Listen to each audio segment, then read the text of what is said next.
চট্টগ্রামের বন্দর নিয়ে মিথ্যাচার এবং ভালো দিক। আপনারা জানেন ডক্টর ইউনূস সরকার সেই বন্দরকে, চট্টগ্রামের যে বন্দর, সেটাকে আপনার বিশ্বের দরবারে এক সুন্দর ডিসিপ্লিন, নিয়ম শৃঙ্খলা এবং আপনার সেখানে যেই কার্গোগুলো এবং সামান, আপনার যেই ট্রান্সফার এবং আপনার স্বচ্ছতা, সেই লক্ষ্যে ডক্টর ইউনূস সরকার একটি কোম্পানিকে সে দায়িত্ব দেওয়ার জন্য পরিকল্পনা করতেছে আর এটাকে নিয়ে মিথ্যাচার করতেছে।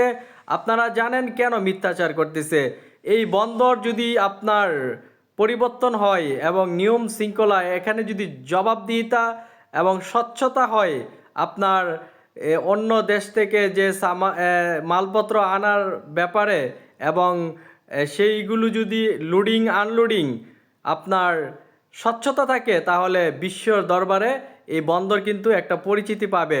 আর সেখানে যে সিন্ডিকেট যারা তাদের নিজের স্বার্থের জন্য এটাকে উন্নতি করা যাচ্ছে না, এই বন্দরকে উন্নত করার লক্ষ্যে ডক্টর ইউনূস সরকারের এই উদ্যোগকে আমরা যেন ওয়েলকাম করি। এই ষড়যন্ত্রকারীরা এবং মিথ্যাবাদীরা ডক্টর ইউনূস সরকারকে নিয়ে মিথ্যাচার করতেছে।